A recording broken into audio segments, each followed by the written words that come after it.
Good morning, everyone. We're going to do a presentation on hazard to asset, a public-private partnership journey in lightning risk reduction. I am Michelle Hartslief. I'm the Senior Manager Commercial at the South African Weather Service. And together with Anouk Inial, who's the International Sales Manager from Meteorage, we're going to present this presentation to you together.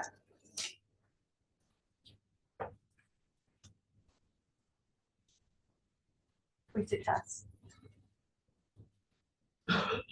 Point at us and you come this way.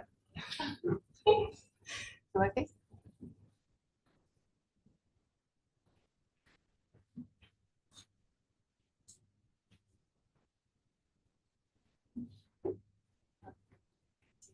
I'll do it manually for now.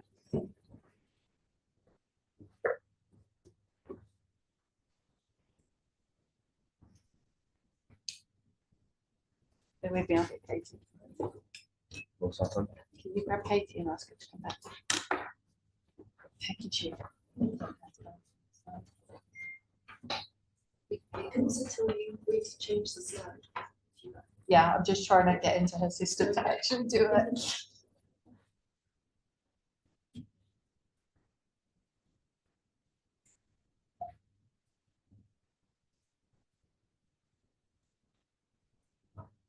There we go.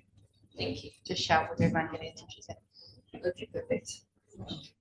So earlier this morning, we heard a lot about early warnings and the need thereof, and the importance of being able to detect information and be able to disseminate to various different stakeholders. So we know that thunderstorms, and more specifically lightning, is one of the most dangerous meteorological phenomena on Earth. And in South Africa alone, there's about 200 deaths from lightning each year. Some of the notifications around the deaths are not necessarily in the open space, so this number could be higher as well. There's also millions of rands in damages that is caused. And earlier this year, towards the end of April, a fire on Table Mountain was initiated by lightning. And those strikes occurred not only in the Cecilia forest, but also in Silver Mine and the Skeleton Gorge. Now, the actual rand value in terms of that phenomenon is not available at this point in time, but we can obviously guess that even from a containment perspective, it's well into the millions. And in 2021, the fire on Table Mountain resulted in billions of rands. So it's really important that early warnings are provided and that relevant information goes out to stakeholders as well. From a South African lightning detection network perspective, we've been operating the network since 2006. It was implemented in 2005, following requests from the power utility in order to put in infrastructure that would help them from a preventative maintenance perspective as well. So the development of services started immediately from 2006 in both the public and the private sectors. And we have at the back of our thinking a desire to really increase safety for all, not only from a commercial perspective, but also from a public good perspective, and to make sure that our forecasters have the relevant information to be able to transfer that to stakeholders who need those early warnings. So the awareness of lightning risk in South Africa is a really important one for us, and I think that there's probably further educational possibilities in order to make sure that everybody understands the risk related to lightning.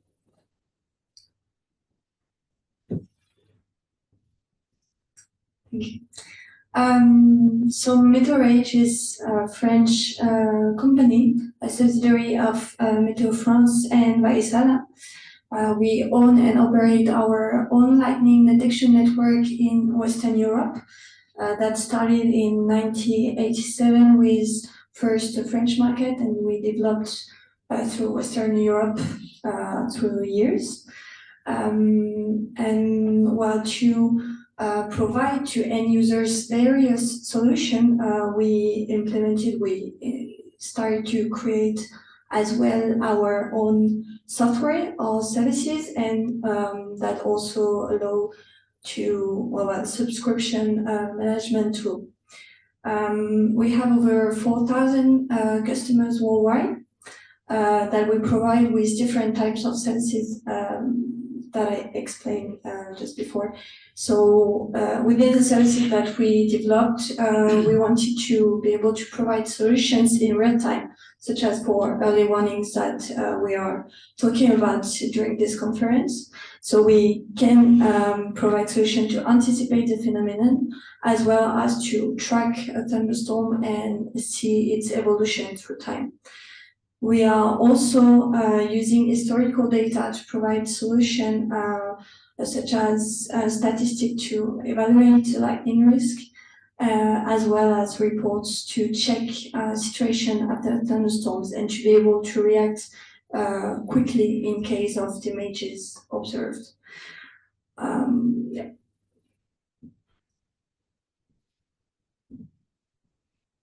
So lightning detection network comes from Vaisala, and it enables us to do a whole lot of detection, obviously. So essentially how it operates is that a lightning flash emits an electromagnetic wave, which is then picked up by multiple sensors across the country. We currently have 26 sensors which cover the whole country, including parts of our neighbors, and also a bit over our seashore as well. These sensors then, within less than 1 second, transfer the information through to the central processor, or the total lightning processor. And information is noted not only from a time of arrival perspective, but also from an angle of arrival perspective. So the lightning flash is noted exactly where it occurs, how it occurs, and it's date stamped as well. All that information processed first of all, and then? So yeah, it's processed in the central processor, and then sent to our platform, so CATS, that is producing then the services and sent to, ingested in our customers' softwares, or directly set up for our customers for the service as web-based services. Okay. And so we are then addressing customer needs together with the SOs, and sharing the revenue at the end, but that includes different types of actions. First, in terms of commercial, in the commercial field, we do all the process of lead generation and then the customers' meetings, so to retrain the customers about the solution that we can offer. And see with them first what are the needs and then the solution that we can offer. We do all the sales process together, and then we share the revenue. In terms of marketing and communication, we also do all the market analysis together. We do conferences such as this one, for example, or webinars that we've done already, and we're gonna continue on different topics and communication campaigns. And then we are addressing really different types of sectors. So we go from mining, renewable energies, industries, electricity networks, other types of networks, aviation, and meteorological services, what we work on this topic as well. And to address different types also of needs and different types of application, such as emergency response, which is very important today, incident correlation, operation and maintenance, monitoring, risk monitoring, and other type of applications. So in terms of this public-private partnership, there are benefits for both the South African Weather Service and the partner. From a safety perspective, that's probably one of our most critical issues because we want to make sure that the relevant information is transferred to the right parties and that they make the right decisions at the end of it all. From a commercial perspective and from a product perspective, there's no big investment. We have the infrastructure already, and it's just the adding on of those products and services. What's really good about the partnership is it allows us to set up tailor-made or customized products and services, which really help our clients to get the actual products that they require in order to do the right thing for their stakeholders as well. It also offers us a new way of getting revenue, and with the government grant decreasing every year, and with the impacts of various different other things, COVID being one of them, the aviation revenue is also compromised. So we are trying to find the right way to be able to help our clients, but also to make a small investment behind that.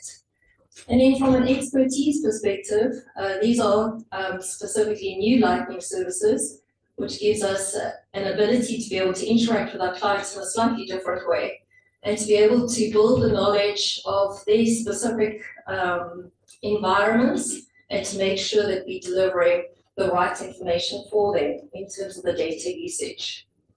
From a Meteorage perspective, the corporate social investment is a really important one for them.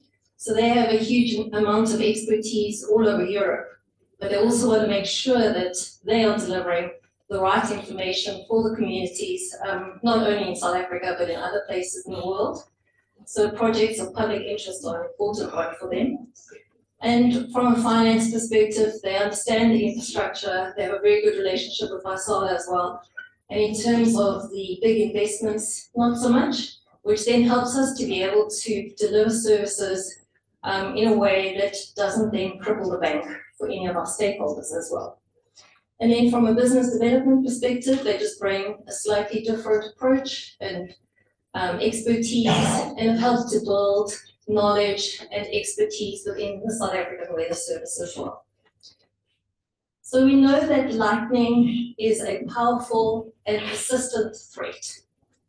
And the South African Lightning Detection Network is central to being able to give accurate information and key dissemination of that information to our clients. So through our local expertise and the data gathering and through an international collaboration, we are able to utilize this public-private partnership to the very best of our ability to be able to help South Africa to be more resilient. Thank you.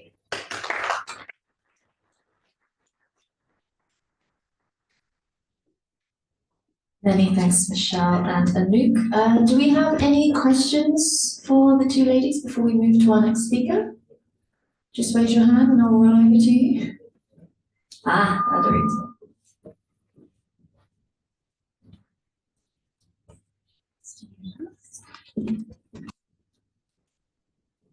Yeah, congratulations for this partnership.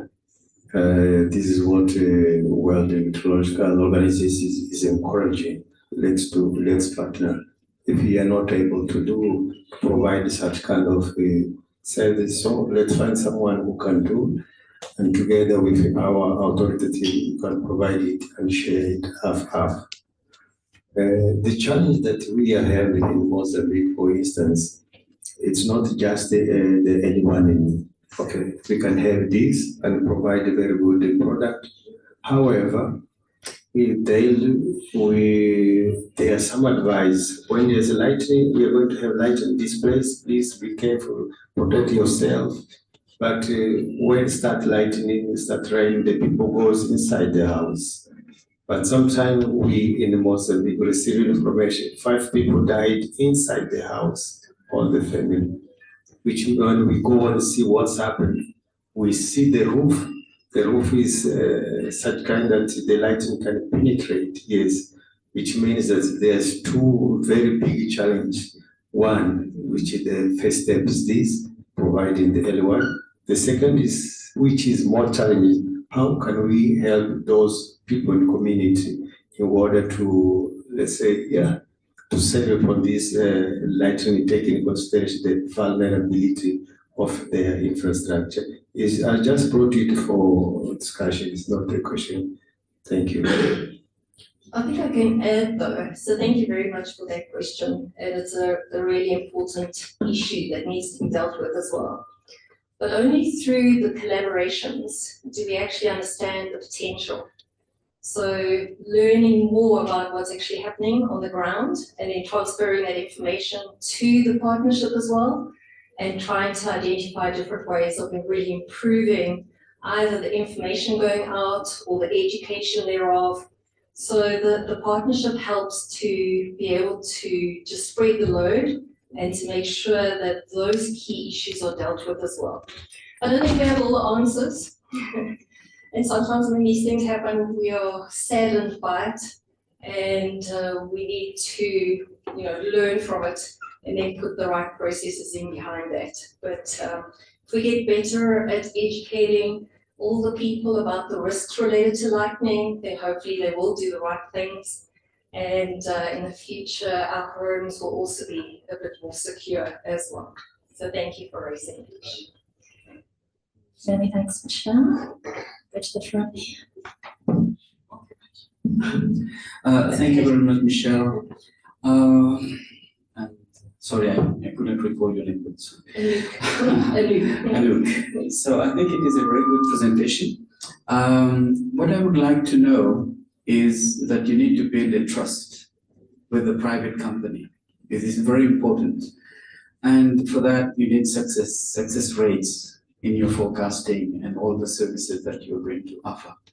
So has Source made certain kind of study, or do you have the success rate when your customer is really satisfied with your products, and how you go around, because forecasting and coming into providing the services to the private sector needs a lot of trust and good success rate. Thank you.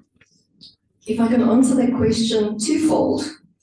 The first point I'd like to make is that our partners are identified from the market. So we send out an RFQ into the market. Most of the times it's an RFQ, and they then need to provide us with information related to their unique contribution that they can offer from the perspective of the leveraging of weather information together with the clients they're currently servicing. So in a lot of instances, their clients are not necessarily serviced by us, but they think that there's an opportunity in order to do that, but they also have a unique contribution to add in terms of the way they operate. So we then go through the full process in relation to the Public Finance Management Act and make sure that we identify the partners that are correct for Source. So at the moment, this is one of those partnerships, and it's an important consideration. So you provide an equal opportunity for any organization to be able to engage with you. We do get unsolicited requests for partnerships as well. In terms of the Public Financial Management Act, we're not necessarily able to engage, but we do then allow for collaboration in terms of possibilities. And when it comes to us putting the partnership agreements or requests out into the marketplace, we then know about those organizations as well. So they also have an opportunity to apply. The second thought has now gone out of my head.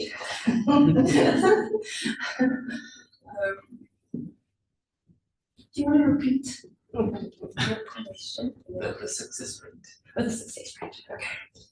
That's a really important question. So the success rate in terms of the partnership as well.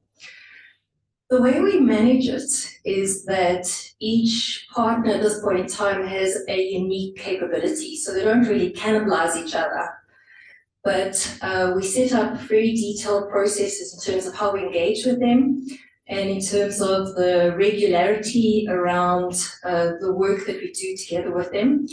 If the partner is an international partner, then set up regular visits to South Africa as well, because it's not possible to do this from overseas, even if Teams is enabled, although Teams has helped a huge amount. Ultimately, the success is in the revenue generation. So each partner is managed from a revenue generation perspective, and we work together. We found that by working together, we're able to generate more revenue because it's around the sites. And the South African Weather Service has all the scientists and all the researchers who are experts in their field. The providers of the services, and mainly from a partnership perspective, don't necessarily have that angle, but they bring to the whole organization the expertise in terms of how they leverage off their partnerships. So the combination of the two, so making sure that we're still following the science, but also making sure that we're delivering in terms of the requirements of the clients, is an area of success. And then lastly, we have a customer satisfaction survey that normally goes out every year. It is enabled through the collection of information related to the clients that we serve. There are POPIA Act issues that we need to address, so we need to make sure that our clients opt into these satisfaction surveys as well. And then the information that is posted post that doesn't identify a specific client, but looks at the trended information. And we use that information as well to